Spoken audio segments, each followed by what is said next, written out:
Pain. The holiday season pain. Ugh.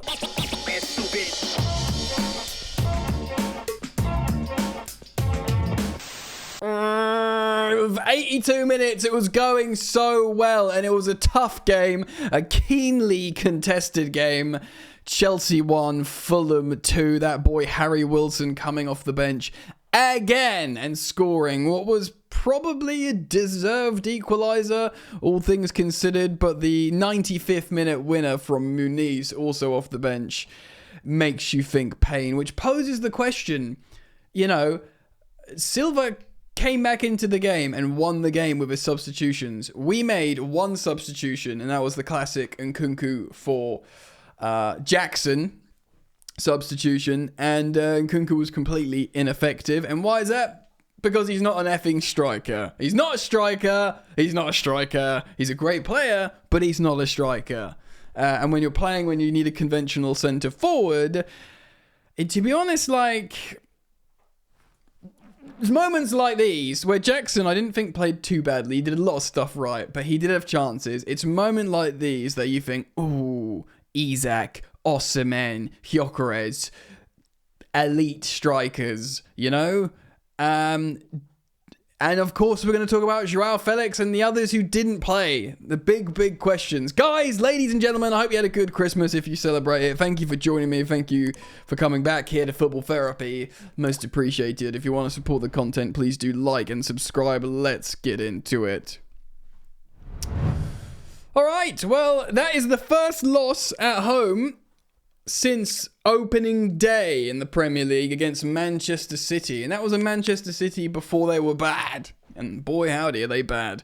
So it's been a good run. Fulham, of course, have been in excellent form. I mean, obviously they drew to Southampton, but that was when they made 5 changes. In fact, just a quick reminder, I'm going to just read it out to you now to show you, or to illustrate the points that they've got recently. That's been good. Of course, 3 points away at Chelsea. Is it the first ever win at Stamford Bridge in the Premier League? They took 2 points off Liverpool at Anfield. They took 2 points off Arsenal at home. They took 2 points off Tottenham, despite going down to 10 men themselves. They smashed up Brighton, who are a good team. They're in good form. Fulham, they're a good side, and they utilised that well. They're tactically set up, they're sophisticated. As you can see here, the attacking momentum meter is a lot of... it was pretty even up until this point. And, as the second half, they dominated the second half, really, and that's where they took it. Chelsea had moments, of course, at the very end there as well. But the first half, we were probably the better team with better chances. Leno made some absolutely crucial saves in this game. As you can see, him and Palmer are joint man of the match on SofaScore. Who did they give it to? I think it's joint.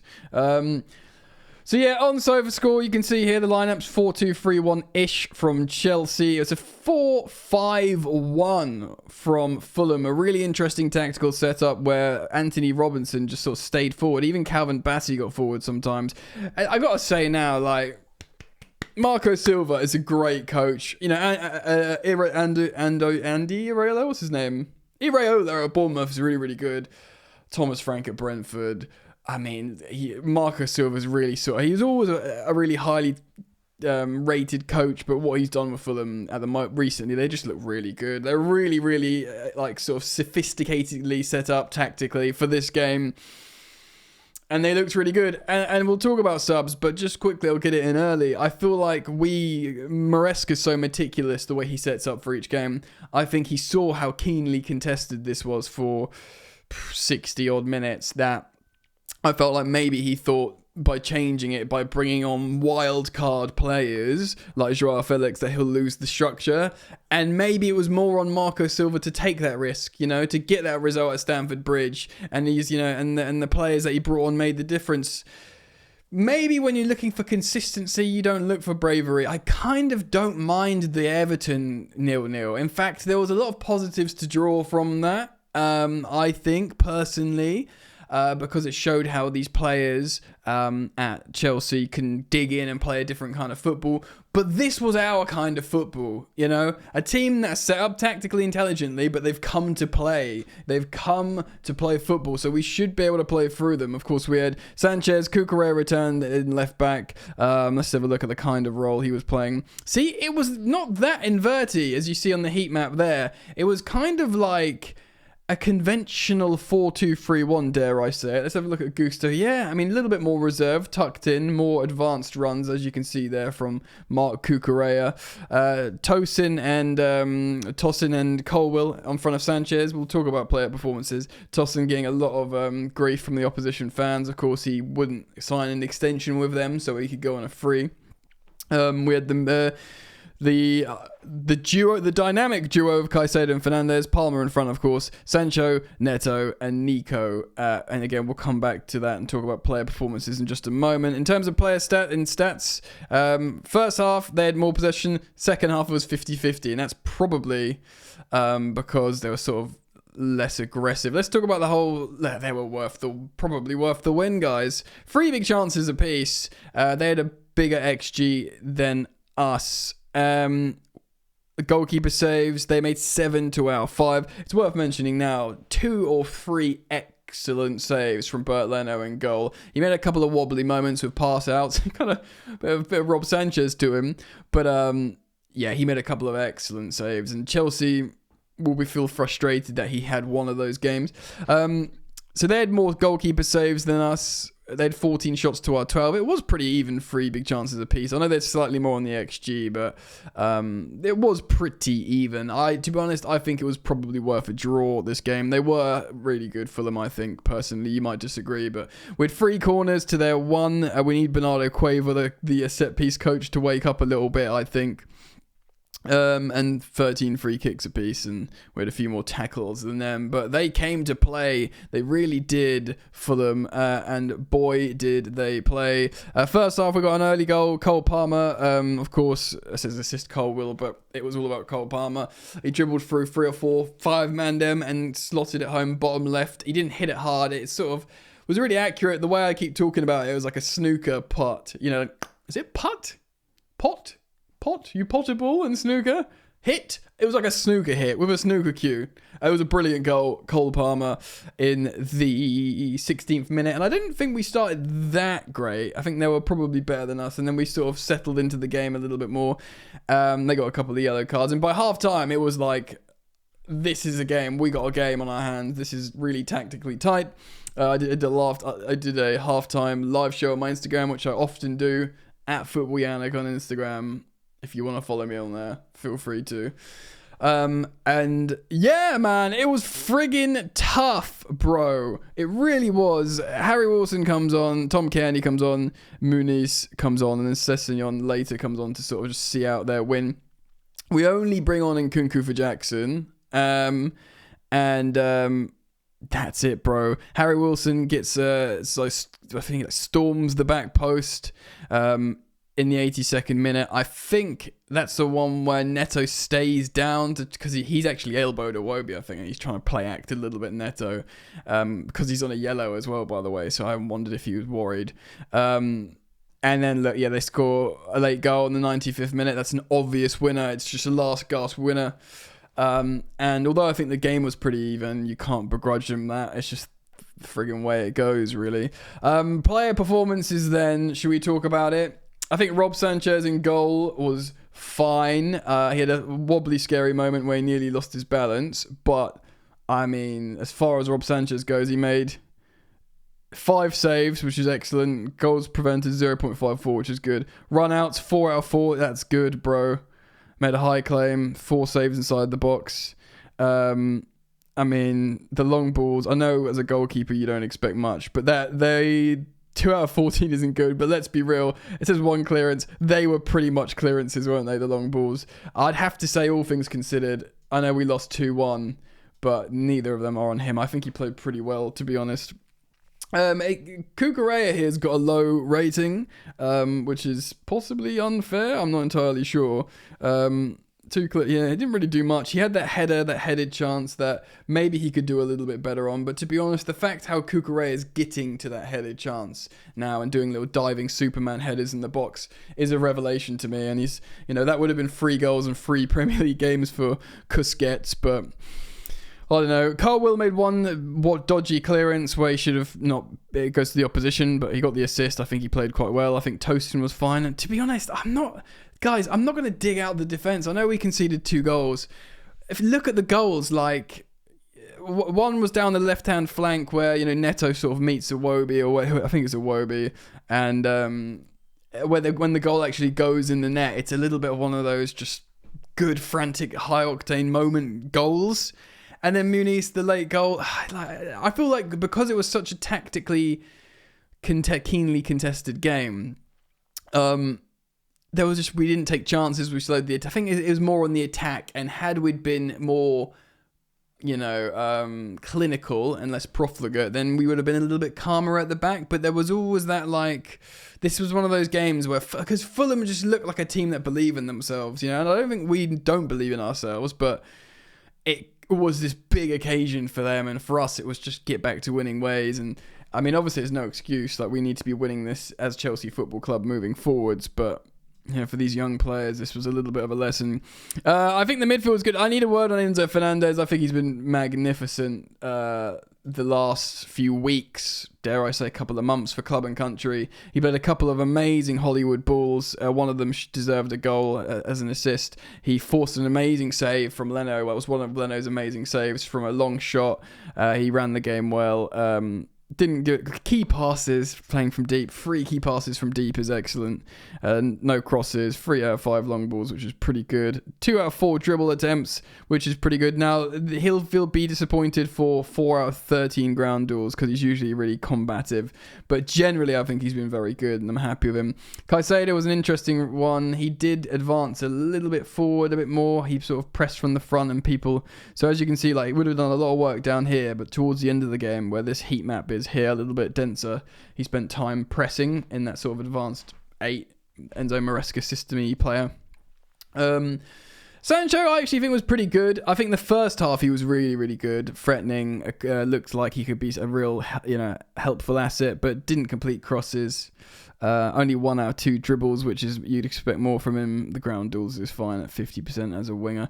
Big chances missed, 1. I think he also forced a pretty good save as well. Neto,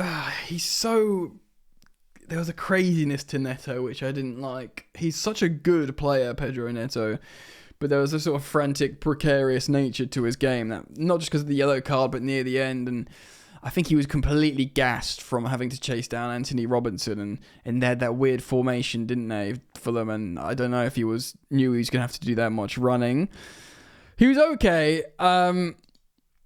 Obviously, for some reason, Noni Madueke wasn't available. If he was, he'd be the second sub from Maresca's only sub. Palmer good, scored an amazing goal. If we were going to win this game or do anything, we were going to turn to him for hero ball. I don't even need to look at the stats. 6 out of 8 duels as a sort of mercurial attacker. That, other players should be looking at that. I think, played really well. Now, Nico Jackson, I did think played well in terms of 10 out of 10 passes. Woohoo! He made a key pass as a striker, which is good. 1 out of 1 dribbles, which is good. Ground duels, 4 out of 8, which is fine. Aerial duels, so you won 100% of his aerial duels, his dribbles. Not making many, but to be fair, he won 3 fouls. He only lost possession 5 times in a highly transitional game. He did an amazing touch and turn to win that foul off what's his face, Anderson. And I think he played well, but the truth is, Jackson is sick. He's good. He will be even better. But in games like this, do you need that slightly more senior striker? Do you know what I mean? I guess look, we've got a great squad. I don't think we'll change it in January. January will be about sales. There's a few things to talk about, though, so let's talk about substitutions. Firstly, should we just look at the friggin' bench together for context? So this is the bench. It's not the strongest bench ever. Nkunku came on, and to change the game, people will be saying Joao Felix, and maybe Mark Gue. But it was such the game. Like, Gue is good and he will be good, but he's 18 years old. And I want to see Mark Gue, when we're winning a game and there's tired centre-backs, to capitalise off that momentum. I don't necessarily see him as a guy who's going to come on and win that game for us. And maybe, I wouldn't have been angry of him coming on. It would have been exciting. But I'm not going to, use Mark Gue, an 18-year-old striker that's still settling in, coming. I'm not going to use that as a stick to beat Maresca. Even Tyreek George, I don't understand him being used because of Neto was on a yellow, he was conceding fouls, he looked gas. Tyreek George can play on both sides, he could have come on the right-hand side. But those two aren't massive, are they? They're not really massive things. The two talking points is Christopher Nkunku, who's the guy you are going to turn to. I mean, we were winning at that point as well. You could obviously, hindsight's 2020, but you could have been should we just have kept Jackson on? Would the game have been different? Did you feel obligated to give Christopher Nkunku minutes? But he's not a striker. He will not hold the ball up. He got a low rating here, and I kind of feel bad for Nkunku because he comes on and he tells everyone to press in a crazy game where everyone's been pressing like maniacs, and he wants to come on and get the ball up high and get chances. Of course he does. But it's tough. We need a proper number 9 to compete with Jackson. And I don't think Mark Gue's just suddenly ready to be that guy. We need a guy that could bench Jackson, right? And make Jackson think, God, I need to, go Super Saiyan mode here. Do you know what I mean? We don't have that guy. So that's why I feel like if Chelsea have the financial capacity, they need to throw the bag at a high profile, slightly more senior, or at least experienced centre forward that is Isak would be the one, wouldn't he? But that would just cost way too much money. I think Nkunku, I feel like he will leave Chelsea purely, and it will purely be out of a not fitting properly. Do you know what I mean? It won't be any slight on him. He's an excellent player. He's an excellent finisher. And look, make no bones about it, guys. Christopher Nkunku is a much better finisher than Nicholas Jackson. Yeah, and obviously he scored, but I'd still playing Jackson because look at how Christopher Nkunku can't get into these games. He wants to. If you're gonna just play a ball into the box in training in difficult ways, Nkunku's gonna score more of those chances than Jackson. But that doesn't mean I need him starting as a centre forward because he's just him running into that channel and pressing people in space. No, I need someone to intelligently occupy space, be strong to hold it up, to do 1-2 flick-ons, and not literally need to be attacking space. Jackson can attack space, but he's much better at occupying space than Christopher Nkunku is. And of course, the big talking point otherwise would be Joao Felix. I am disappointed and angry at the manager for not making subs, but I kind of trying to put myself in his position. And I've been defending Joao Felix a lot recently on the channel. I think he's an excellent player. But he is a little bit obviously Fulham was his debut at Chelsea. Do you remember? And he got a red card when he was on loan. He two-footed someone. I'm trying to think that game that we just saw, yeah? What's different if Joao Felix comes off the bench cold into that frantic atmosphere? I'm not sure there's much. I understand Wilson, he's really, really effective in the Premier League, being very direct very quickly at the end. And Muniz is a striker. He's another proper centre-forward striker. So they're the two goal scorers for Fulham. Nkunku and Joao Felix are very different, Maybe Felix could have done something. The truth is, we lost the game. So if I could go back in time, I'd say make 5 subs instead of 1 because we're going to lose. Bring on Tyreek George, bring on Mark Gue, bring on Joao Felix, and just see what they can do. That rhymed. Really embarrassing for me. Do you know what I mean? But hindsight's 2020. The game's tight. Obviously, they win it late. And to be honest, a draw would have been very, very disappointing because we conceded the goal 82nd minute. It's late. That's late in a game, bro. Do you know what I mean? And we forced a few good saves from Leno. It would have been disappointing. Say they got that, because if you look at the whole game state, say they got the equaliser in the 60th minute, or Chelsea got the equaliser in the 60th minute, and the game was up and down and then ended 1-1. You go, okay, they've got draws out of big teams recently. They're clearly really well set up for this. Not the worst result in the world. But of course, it's a 95th minute dagger loss. And that sucks. And there will be conversations. Right, guys, long video today, but I had a lot to talk about. Let me know what you think. Comment down below. Do you think who should have been subbed on, who shouldn't have been subbed? Do you have sympathy for maybe not using the subs? Do you think it's a striker we need? Comment down below. As always, thank you for joining me. Thank you for liking and subscribing. And I hope to see you back here on the channel soon. Peace.